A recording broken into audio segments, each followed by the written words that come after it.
Hey guys, welcome back to another episode of WoW Weekly with Myst.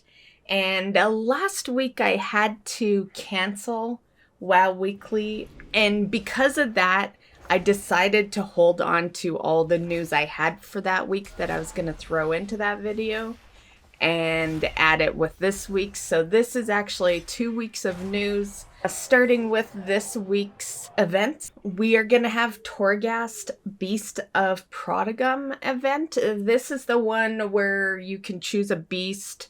There's the Chain of Command, which is Horgul, Hound of Darkness. He's like a shadow dog, and he stuns and taunts mobs. Wailing Pendant is the Naltari one, and he's like a strong soul hunter, and he does howl and increases allies' combat capabilities. Shade Essence Lear is going to get you a Valiok. He is a soul eater type mob, and he does AoE damage and silences mobs. On screen here is some abilities that you can get with this event. And just for those that have maybe not actually gone into Torghast on an event week, it's only regular Winks that this event appears in. This week we also have PvP Comp Stomp. This is a great one for honor grinds. You basically can't lose Comp Stomp. And the weekly will be Arena Skirmishes. And then on Wednesday, we have Luminous Luminaries, which is a micro event. This event is just for 1 day. You will go to Abyssal Depths, and coordinates are 4436. There'll be like a submarine there. Yeah, you just grab the quest. There's nothing that leads you there. This is a micro event. Usually nothing leads you to these. And basically, you're just helping them with their study. You're going to find a fish, lure it back to the sub, and then there's some small crystals, and yeah. So as always with these micro events, there's no permanent rewards. There is 3 things you can buy, but they are buffs for the event. They last like 5 days. One is the damaged diving helmet. Your currency is called Luminous Research Notes, and the diving helmet will cost you 300 of that. Allows you to breathe underwater. I feel like there's not many of us that really need that anymore. Back in the day, breathing underwater, you either pretty much had to be a druid or a warlock. Nowadays, there's lots of items that allow people to breathe underwater, so yeah. Submersible propulsion device, that's going to cost you 200, and it increases your swimming speed by 200%. And then the last item is Jelly Gem, which costs 100 of the research notes, and you just like put jelly on yourself. Yeah, I've never done a video on this event, and I've been trying to like do the micro events so that videos for them exist on this channel. But I may do a video and then I'll try to release it as early as possible, and you guys can kind of make your decision from there. But like I said, it's a micro event. They're just fun little events. You don't really get anything too severe for rewards with them. And that is our events for this week. So let's get to news. Okay, so for the first bit of news, I'm going to play a video. This is a short little trailer / commercial that they had kind of put together. The intention is to attract new players to the game. I wish you all the luck with that, Blizzard, because 18 years, we have collections that are real low drop rate. I can't imagine there's many players out there that think they can actually catch up in this game. You know, like, I have gotten that question so many times, you know, like, if I started now, could I catch up in, you know, achievements and collection? And it's like, while I hate to say no to anyone, you'd have to drop your whole fucking life to catch up to someone who's been playing for 18 years. You know, either that or you drop a shit ton of money. So if you don't want to pay for the shit and you don't got the time, there's absolutely no way. So that's why I've always thought that they should just end WoW and start something new. You know, keep the same vibe, but start it new, and then everyone starts together again. And yeah, I think one of the biggest reasons they can't keep people is because people want to, you know, be kind of equal in the game. You just can't. I have been playing nonstop for 18 years. I started right at the beginning, and there are people further than I am, and I've been going, you know, hardcore in WoW from the very beginning. Granted, I've had responsibilities, you know, I was a single mom for a lot of that time. I was working 3 jobs, you know, I was going to college for some of it, you know, so I have definitely had a life within my 18 years of playing World of Warcraft. But the fact is, most people will be doing other things outside of their life, and yeah, you can't catch up. So with that said, we're gonna watch this trailer, but yeah, hopefully hopefully they can drag new players in, and I don't doubt that they could drag new players in, I just doubt that they could keep them. So here is a quick little commercial / trailer live action short video.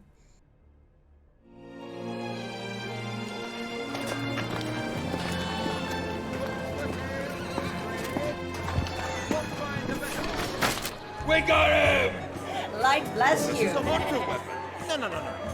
This is my gun. I suffer from terrible visions. A mundane world filled with humans. Mundane. They cannot cast spells like mages or shapeshift like druids. They can't wield magic. No. Instead of becoming shamans and death knights, they choose to become project managers and sales reps. Sales reps? They are ruled over by powerful bosses that reside atop glass towers, where no weapons are allowed. Then how are they supposed to kill the bosses? They can't. They don't even make it past middle management. No! This is my gun! Do they fly on the backs of dragons?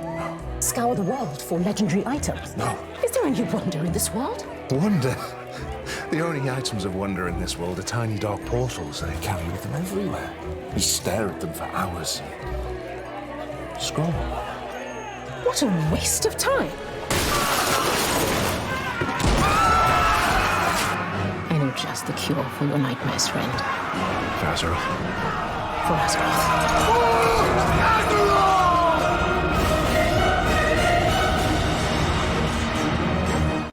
Okay, so that trailer, the first time I watched it, I felt, I don't know if awkward is the word, but I felt awkward watching it. Like, it was almost like an uncomfortable, awkward feeling watching this trailer, especially that part where the chick's like, so how do we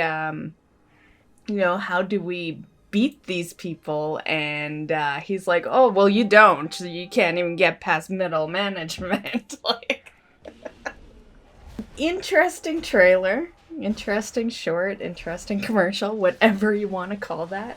Let me know what you guys thought. Okay, so next up we have the Amazon Prime loot. I actually had bought these off the Blizzard store a while back. The only real problem I have with this is that for a lot of us, we get screwed out of Amazon Prime loot. And I just think that they should have come up with a new idea or at least do a different shade of color with these transmogs. Or just put something that seems a little different. It's not that I feel like I need to have this item that's supposed to never come back. It's that the item has existed. This is your first time doing Amazon Prime loot. And for the first 3 months of it, it's going to be something that some of us collectors, if not many of us collectors, have.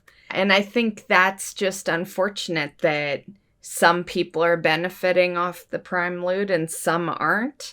I know when it comes to other games that I've collected loot for, everyone's in the same boat. No one has that item, and they're all getting a new item together. And I think that is the way you do it, so that everyone's happy. And then you don't have people who are upset about seeing this stuff. And it's really the message behind it that worries me, because if they can do this to something that was on the shop, what's stopping them from, say, putting up, I don't know, let's say the original Druid Legion Mage Tower skin, right? That's an item that has vanished and was said to never return, and it never did return. They brought a new Druid skin in for the current Mage Tower right now, but the other skins are still technically unobtainable, right? So what's stopping them from that? If we're gonna start talking about items that vanished, that is one that vanished that people that didn't get it would love to have, and it also would piss the fuck out of people who have it. So I just hope in the future that maybe they just get a little more creative with the Prime loot and just put something new in there. I don't even care if it's minimal effort. It can be a fucking pet for all I care. Just put something in there that is new for everyone. And then you will make your whole community happy and you won't have people all upset at you. So to claim these, there's different dates on all three. Fire one, which is called the Jewel of the Fire Lord, is available now. You have until July 26th to obtain it. The second one you see, the Hood of Hungering Darkness, and it will be available on July 27th, and you have until August 23rd to claim that one. And then the third one, which is Crown of Eternal Winter, will become available on August 24th, and you have until September 20th to claim this. Okay, so we got news on the release of Season 4. Now, this wasn't this past week. It was the week that I had to cancel WoW Weekly. So we've known about the release date for over a week now. And that date is August 2nd. Honestly, that was the only reason I felt bad for skipping last week's news video, but it made me feel a little better that the release date for that is August 2nd, so I didn't feel so bad because I'm still giving you guys tons of time. You will have until basically the day before. So it will end at 10 p.m. the night before maintenance. And so that's August 1st for NA and August 2nd for EU. So 10 p.m. Pacific for NA and 22 CST for EU. So of course, if you need your KSM or mounts or titles, this is the time to finish it. Now, if you are one of the very few that are going after Cryptic Hero, that's where you have to qualify in the 0.1% of ratings. If that is you, that is going to be rewarded like weeks after. We're going to need the season to end for them to like know that you still managed to hold on to that 0.1%, being that it is leaderboards. And as for the Sepulture raid, so the AOTC achievement will vanish with Season 4, but the mount will remain until 10.0. So with that said, there's been some stuff that's been kind of announced for the next patch, which is 927. And one of the things has to do with the auction house. So basically they're saying the auction house you know and use today should look and feel exactly the same. It'll just have way more buyers and sellers available to you. So basically, auction houses across all realms on a given region will now share commodity listings like gems, flasks, consumables, all that stuff. Items that aren't commodities like armor and weapons will continue to be realm specific. This is actually kind of crazy, and I see bugs with this one, to have some stuff be realm specific and others not. They're planning to do a stress test with this one to see how overloaded the auction house could get. Okay, so this next thing I did a video on a couple of days ago. It is the Fearless Spectator. So this weekend was the first weekend of this. It's a title that you can get from watching 2 hours of the MDI or the AWC tournaments.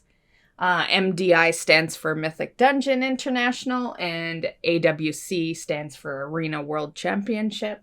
So this past weekend was the MDI, and the next 2 weekends will be the Arena Championships. Personally, I find Arena to be a little more fun to watch than Mythics. So yeah, if you missed this weekend, the rest will be a little more enjoyable for viewing. But you can just like click on it, mute, have it run for a couple of hours and come back. You do need to link your YouTube, and then in the stream, they have like a pinned comment, and it helps you link the last part. So there is another thing you will have to link that I didn't put in that video, but it's in your face when you go to the stream. So like, yeah, you can't miss that message. And that other link is to link your WoW to your YouTube. So if you have your WoW to your YouTube already, you're fine. If you don't get the title right away or the achievement, just wait up to 48 hours. They did say it would take a bit. It didn't register for me for like a day. This past week, Blizzard also mentioned that in 2023, they plan on returning Blizzcon. So that is very cool. I went to the last Blizzcon, and the last one was in 2019. So we have been without Blizzcon for quite a while. You know, the pandemic happened pretty much right after. Okay, so one big thing that happened this past week is the professions for Dragonflight crafting orders. So this is going to be your crafting order. When you place your order, you're going to have 3 options that you can set for who fulfills it. So it's available to anyone. You can also do guild members only, or you can specify the individual. Tradable reagents can be provided by you or the crafter, while certain special reagents may only be provided by one or the other. In particular, soulbound reagents will often need to be provided by you when placing an order for a soulbound item.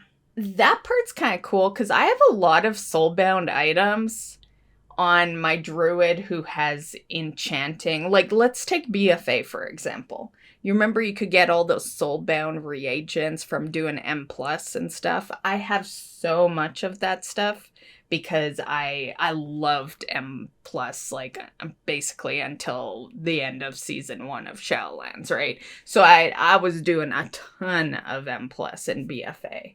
And my main character is enchanting and inscription. And if you have a character that is one of those two things, you don't really use those items. Those items are more for main profession crafting. And so I ended up with so many. I couldn't do anything with them. Like, I don't even think there's a sell on them. I think you just gotta delete them. I kept them, but point being is that makes this nice, because then if I'm stuck with soulbound items that I can't use because I am not, say, a blacksmith or something, then I can put them into this. You'll also be able to customize the order further by including various optional reagents, depending on the recipe, dictating exactly what you want to be crafted. For example, many equipment recipes will allow you to specify secondary stats similar to missives from Shadowlands. Once you are finished customizing the order, you will decide on an offered commission to the crafter, pay a small posting fee, and send it off. Crafters can then view these orders, fill in any missing reagents, craft the item, and collect the commission. The finished item will then be delivered to you in the mail. On the other end of the transaction as a crafter, this will be a great new way for you to earn gold, increase your skill, and most importantly, help craft for your friends and guildmates. If you focus on quality and customer service, you might even build up your own following of customers and lock in steady business. See, that is what I was thinking. I was like, if you're like, always there, always ready to craft things, and, it's like business in the real world, right? You do a good job and people will keep coming to you for those items. You want to build those following of customers because other people might not pay you well, right? I think if anything, this is great for like younger people because it will teach you business, more or less. It will teach you, because the number one rule in business is that you need to know your worth, right? People will take advantage of you, especially when you're starting out, and they will try to get things for as cheap as possible until you are more established. It's, I've had 2 businesses in my life, and those are, that is one of the major things I've learned with them. And yeah, so I think this is a great thing to teach, not even younger people, just people who may want to get into business and have it. That is a great thing to learn early. Even if it's just in a video game, there's a lot of things in video games that can translate into the real world. Next up, we have profession specializations. So the specializations will allow you to specialize in your primary crafting and gathering professions once you've reached a high enough skill. You will earn specialization points through a variety of activities and get to spend them to permanently improve different areas of your profession. This will be one of the main ways you can differ yourself from your peers, as there will be many areas of each profession to specialize in. More to come on this feature a bit later. Okay, crafting with quality. This is something new that you will see. You can see the 5 tiers there. Crafting equipment will have 5 levels of possible quality, while many other crafted and gathered items such as potions and ores will have 3 levels of quality. So for crafted equipment, the quality will primarily modify item level, with each level of quality increasing it by a small amount. For example, a piece of crafted leveling gear might be item level 270, 272, 274, 277, 280 at quality 1, 2, 3, 4, 5. In all cases, the goal is to have quality matter enough for it to be worth your effort to achieve higher qualities, without having the gains to be so large that the lowest quality version don't feel worthwhile. Great one, because that is what I had set up my shaman for Shadowlands to be my legendary crafter for my druid because she's leatherworking, right? And that plan got ignored real fucking fast. And the reason is because my druid was going at a much faster speed than my shaman crafting was. And it got to the point where everything that my shaman was working hard to craft was literal garbage for my druid. And I would have to just make all these useless fucking items. And yeah, I did not like the way the crafting worked in Shadowlands for sure. Yeah, so I think that is a great point. Hopefully executed properly. So for crafted items such as consumables that have quality, the effects of quality are a bit more varied. For most, a higher quality will result in a more powerful effect, but in some cases, it might come in other forms of variation, such as longer durations, more charges, etc. Note that there is an expectation that low quality version of these items will sell for less, but this will provide a niche for those who don't want to spend a lot of gold to be able to make use of the full suit of crafted items. It will also be cheaper to craft lower quality versions of these items for a variety of reasons. For reagents that have quality, the quality value will serve as a major input into crafting. Crafting with higher quality basic reagents will directly provide bonus skill when crafting with them. Finishing reagents are a new type of reagent that can be used to improve aspects of the crafting process, increasing skill or crafting stats, for instance. Higher quality versions of these will have stronger effects on crafting. Determining the quality. When crafting an item, there are two main elements. The recipe difficulty will determine how hard it is to craft the recipe at a higher quality. And then the recipe difficulty will also change when you include optional reagents, which can modify it up and down depending on the effects and quality. Your crafting skill is determined by your base skill in your profession. Example, Dragon Isles tailoring. But can be modified by a variety of factors, including the quality of the reagents you use, finishing reagents, profession gear with skill bonuses, varied bonuses provided by consumables, and most significantly, your profession specialization. So as you can see on screen here, your crafting UI will make it clear based on all these factors what quality you are expected to craft your item at. As you craft your item, there is a small amount of randomness added to your skill roll to represent the natural variation in your crafting execution. In addition, if you have any inspiration, a new crafting stat, you have a chance to become inspired, gaining a significant amount of bonus skill during the craft. This means you may do better than you expected, but never worse. In the end, your final crafting skill will be compared against the recipe difficulty.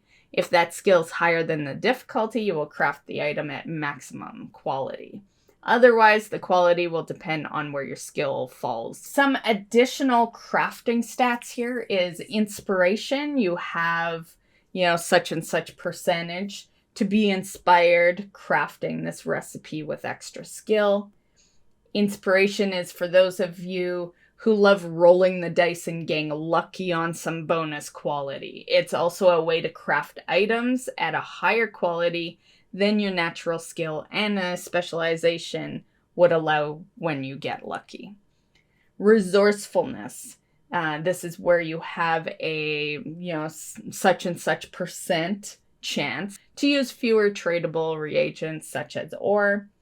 If you're trying to squeeze every drop of profit out of your crafts, this is the stat for you. I have always, that is how I level my professions, is whatever has the least amount of stuff to get me there. Yeah, so I probably, so far, I'm steering towards resourcefulness. Multi-craft. This is where you have a certain % chance to craft additional items. Only works on recipes for stackable items. We have long loved the feeling. They're talking about Potion Master. That's first thing that came to mind. I'll mention my point after this. We have long loved the feeling of crafting extra items from various abilities like Potion Master in BC. Multicraft cements this as a permanent crafting stat for those of you who love that moment of crafting a bit extra.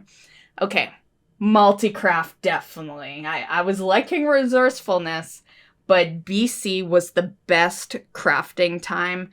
BC was my favorite time to be a crafter, and I never really enjoyed crafting again after. It just was something I had to do to keep my profession maxed.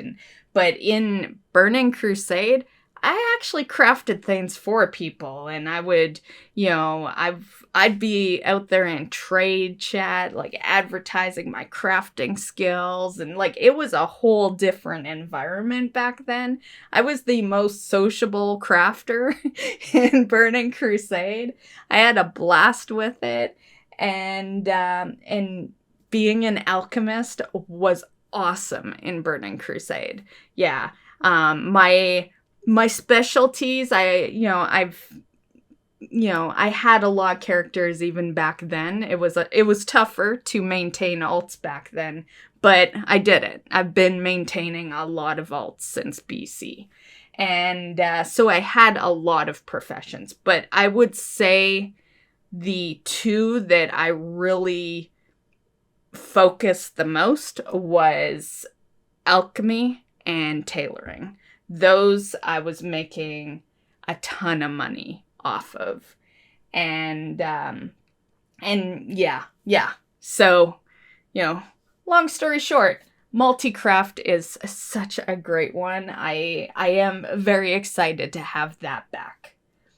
And then our final crafting stat is crafting speed. So, for people who mass produce crafts for the auction house or just want to save a few seconds now and then, crafting speed is a stat to help you create those items a bit faster. Very cool. I've never cared about the crafting speed. I played vanilla, I played in 2004 where, you pretty much walked away from the computer if you were mass cooking, because it took so long that I would literally just click cook all and I'd go downstairs and make a sandwich or something, So I guess I just got used to that and I never grew out of that, There's still moments, even although the speed of crafting is a lot faster now, but there's still moments where I still do that, I'll make a bunch of bags or something because, I use bags as an example because they do, I feel like they do change the pace depending on what you're making, and bags are usually slower than other things. So yeah, I still will just go downstairs, grab a drink or something while it's crafting. Yeah, my big ones in there is I like multi-craft the best and then resourcefulness. The other two, I don't really care. I'm not much of a gambler, so inspiration doesn't really, I can see that costing a lot. And crafting speed I don't really care about, but very cool nonetheless. So next up, we have quality philosophy. This is a lot of profession stuff. I feel like we could have done its own little video. So this is going to be an extended WoW Weekly, guys. because I'm already doing it, so we're not making this a separate video. Quality philosophy. So many players will want to craft the best of the best and will settle for nothing less. With that in mind, we want to share a bit about our philosophy for quality and difficulty tuning for recipes. So for many early and lower tier recipes, such as leveling gear, starter potions, and more, right as you learn them, your general crafting skill may be low enough that you will tend to craft them at the lowest quality. These recipes aren't meant to be difficult though, and through gaining a higher skill in your profession or specializing in paths that make you generally better, these recipes will tend to become easy to make at max quality, even with low quality reagents. On the other hand, many of the recipes for the high-end items, particularly gear with powerful optional reagents and top-tier consumables, will be extremely difficult to craft at the highest quality. In fact, the goal in these situations is that only the best of the best can make them at the highest quality, and only by using every tool at your disposal. What this means in practice is that if you wanted to craft the most difficult recipes at max quality, for example, a chest with an item level equivalent of that of mythic raids, yes, this will be possible. You would likely need to A, fully specialize in crafting that type of gear. B, you would use all top quality reagents, both required and optional, all of which would require extremely skilled gatherers and crafters as well. Or C, use the best profession gear you can find, which would also likely require high specialized crafters to make. The goal here is to make sure crafting the best of the best or having it crafted for you will be no small feat and one to be proud of. We also want to emphasize that you will never need to rely on luck. Luck can be of much help to you if you want to focus on inspiration, but it's never necessary. We also hope this means crafting the very highest quality items turns out to be very lucrative, while also being something that a large guild could coordinate to do on their own. Please note though that the goal is not to have high-end gear cost anything remotely approaching the costs of top legendaries and Shadowlands. In general, we don't expect the base reagents to be nearly as expensive, and most of the effort to become highly specialized will be through play, not spending gold. Even if for a time only a few players can make the best items at the highest quality, getting an item crafted at a lower quality will be much more achievable. Lower quality items will also only be slightly less powerful in contrast to the tiers of legendaries and Shadowlands. Finally, you will be able to get lower quality equipment recrafted to higher quality later by a more skilled crafter for minimum reagents. In Dragonflight, you'll gain skill in your profession similar to the way you have in the past. There would be one main difference, though, for the primary crafting professions. Instead of needing to max your skill to learn all recipes, you will only need to skill up about halfway. The intent is that you won't feel the need to rush to max out your profession skill, but instead can slow down halfway, content in knowing you can learn any recipe you can get your hands on. It should also mean that while you are filling crafting orders for others or making useful items for yourself, your guild, or to sell, that you will continue to gain skill. Finally, it should mean many fewer items that will be made just to skill up, thus flooding the market and diminishing their value. This is also true because much of the latter half of your profession skill will be earned through crafting high-end items that require specifically earned soulbound reagents. Since as an individual crafter you cannot earn enough of these on your own to max your profession, you will often need to fill orders from others to maximize your profession skill. I don't like that aspect. That pretty much told me that you're forced into this. And I think it should be a choice. And I feel like, yeah, unless I'm reading something wrong there, That sounds like you are forced to fill orders. Couple of extra details here. So up to 5 of these crafted pieces can be equipped at once, with 2-handed weapons counting as 2. All of them start at an item level range near to normal raids, increasing with quality. Through earned optional reagents, they can be brought up to heroic or even mythic raid item levels, making them competitive with some of the best gear you can find. All are soulbound, so you'll either need to craft them yourself or have someone craft them for you through a crafting order. Each piece of crafting equipment will require several types of soulbound reagents that you will need to earn to craft it, and improve it further with optional reagents. One type of reagent will come from various challenging activities, including dungeons, raids, PvP, and adventuring in some dangerous outdoor areas. You will need to earn a fair amount of this reagent to craft a piece of equipment, more for significant pieces. You can also use a reagent to construct an optional reagent to bring this equipment up to around heroic raid item level. A second type of reagent will come from a series of quests that award you enough to craft one piece of equipment. Additional stages of these quests will become available to everyone every few weeks. To upgrade this equipment to around mythic raid item level, you will need to acquire a final reagent that can only be obtained in the highest tiers of content, mythic raids, the highest levels of mythic plus, and highly rated PvP. So the goal of this system is to have professions be a meaningful source of high-end gear, elevating the importance and value of professions. As a crafter, you'll need to go to significant effort to gain the skill, specialization, and recipes necessary to craft this gear, but it should be worth it. As a user of this gear, you will also need to go out and acquire many of the reagents yourself.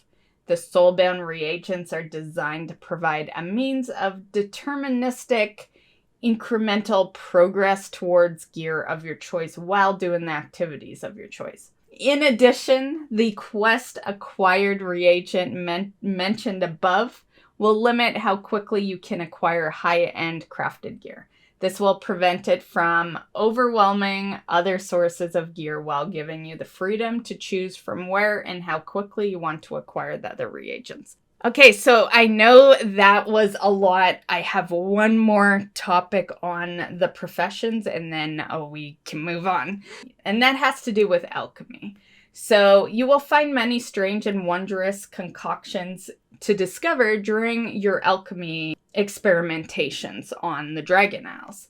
The vials will work very similar to flasks, lasting through death and counting as both a battle and guardian elixir. The main difference is they tend to require about half the reagents to craft and last half as long. You can take 2 together to get the duration of a flask for extra flexibility. The reason this flexibility is beneficial is that a wide variety of vials can be discovered, each with their own unique uses. The experienced adventurer may even find that they want to switch vials from battle to battle, hence the added flexibility of a shorter duration. Just a few of the many options. I like this because I'm going to be serious with you guys. Some days I just want to log on, do 1 M+, and then log off. And I know I can, I may know that I can get a group fast, and I know I can be in and out of that dungeon in like 20 minutes. So I like this option where it's a 30-minute buff rather than an hour, because the next time I log in, I don't pay attention to my flask, right? And I'll just waste away 30 minutes because I just logged in. I'm doing, I'm checking my mail and I'm grabbing my dailies and by the time I actually go out and do something worthwhile, the flask is done. And so I like this idea. I think it's a great idea. So they want you to note that because of the wide variety of vials, you may want to consider you will not find a cauldron recipe for vials in the Dragon Isles, but you will find one for the most powerful crafted potions. And then as far as duration goes, alchemists who choose to specialize in vials will discover the secret to making vials last significantly longer for them. And that is basically all they've shared on alchemy. So that is the professions. I know that was a bit, guys, but I didn't want to just be like, oh yeah, we got some news on professions, but I'm too lazy to talk about it, like, yeah. I didn't want to do that. So I just decided to extend the video and give you everything that we learned on the professions this past week. So hopefully you took it in good. Let me know what your thoughts are on the professions. Now that we've gone over every last detail that we know at the moment, I am a little more excited for them. I don't do change very well. So a lot of the time when I don't like something, it's because of how new it is. I know, it's weird. I'm getting older. I'm getting a little less accepting of change. I've never been good at accepting change. And but overall, I think this could be good if executed properly to where people aren't abusing the system more or less. But overall, I like it. I'm interested to try this out. I've missed being excited to do professions for a long time now. All it is it's like leveling a character. I don't really like leveling characters anymore either. But when an expansion drops, you have to, because you need to be max level to get to, the end game content, or at least end game for that expansion. And it's the same with professions. You new expansion drops, you gotta get your professions to max, right? So it's nice to see that professions are gonna mean something other than a number now. And yeah, so I am excited to see where that goes. And yeah, I hope it's executed really good. The last time I really liked professions, BC was like the only time I really did professions seriously. And then ironically, WoD, I didn't mind professions because WoD brought in a unique experience, I guess, where you could be, say, an enchanter tailorer, but you could also be doing alchemy because you had an alchemy station. So yeah, it'll be nice. I haven't really enjoyed the profession aspect in over 10 years. So it'll be nice to potentially, maybe, if executed right, enjoy professions again and care about more than just getting it to max. Okay, so another thing in news is the Dragonflight's Alpha. So it has appeared on the BattleNet, and no one has it at the moment, but it is rumored to show up for the 14th. So the rumor is that they're just waiting for the Mythic Dungeon International to end, which technically is today, the day I'm doing the recording. I always do these on Sundays. So, technically it has ended. And of course, the 14th is Thursday. That would make sense, it sounds like a reasonable date to start the alpha, honestly. So this is just rumor, but a lot of rumors when it comes to WoW do tend to become true, so. And the last piece of news I have has to do with the Dragonflight talent calculator. So they've been releasing more on that. I didn't go over it on my last WoW Weekly because at that point they'd only really had Druid. Now there's a lot more. They've shown stuff for Druid, Hunter, Priest, Rogue, and Death Knight, and there might even be more added by the time you see this video. So what I'm going to do is I'm just going to link you the overall page that kind of shows all the classes, and then you can click the class and just look at the talents. That would be so much faster, rather than me, picture showing every class right now. So yeah, in the description below will be a link to that. Okay, so as for my accomplishments, like I said earlier in the video, I had skipped WoW Weekly last week, so I'm going to tell you the accomplishments I will put in that video, and then what I did this past week as well. So, a couple of weeks ago, I had looted the Abyss Worm Mount, which was a farm for me for quite a while, so I was really happy to get that out of the way. I also went to Zereth Mortis and spent my 1,000 ciphers to get the Bruto Soul. It was the last purchase I needed off of the vendors. And then I also went out to Mechagon to farm Rustfeather and Spider, which I still need, so that was not an accomplishment. But while I was out there, I noticed that I was getting pretty close to the 1,000 contributions achievement, which is a side achievement. Like, I already have the meta and the mount from that big meta achievement, but I like to do all achievements, so I knocked that out and I finally got that. So I'm actually just down to one last achievement in Mechagon.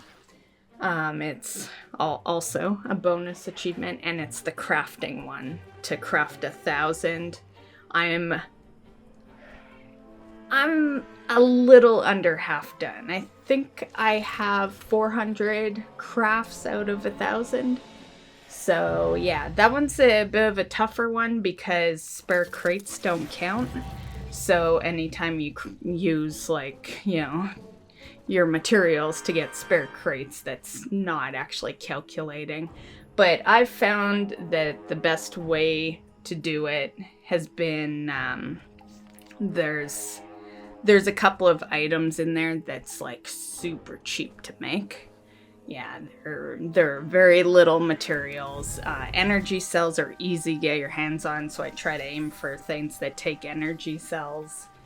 And and that energy cells how I did good progression on the contributions in Mechagon as well. So really happy to have that done, and soon I will probably have that crafting one as an accomplishment. Well, soon-ish. I'm not out there all the time crafting, but I'll have it done before the expansion ends.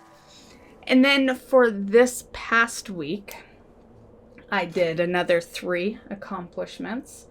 One is going to be its own little video tomorrow, and that is that I hit my 600 mount milestone. So I was really excited about that, and it kind of hit with a crappy mount. I ended up hitting 600 when I was out at Ice Crown, and I had bought the Argent Warhorse because I had finally gone back up to another 100 currency. And that mount is, I was looking at it when I got it, and it is so old, is so old looking. It's kind of a crappy one to hit 600 with. But on a good note, the next day I had actually looted another mount, and it's a mount that I'd been after for a while. So I had looted the Tamed Mauler harness from the Archivist Paragon cache. So I'd been working on this one for a while. I already had the pet, but I got a second pet as well. So I kind of lucked out with this one and got both mount and pet together. But I had also already had Gnashtooth. So I was really happy to finally get this mount out. It's one of the last reasons that I was doing Korthia stuff.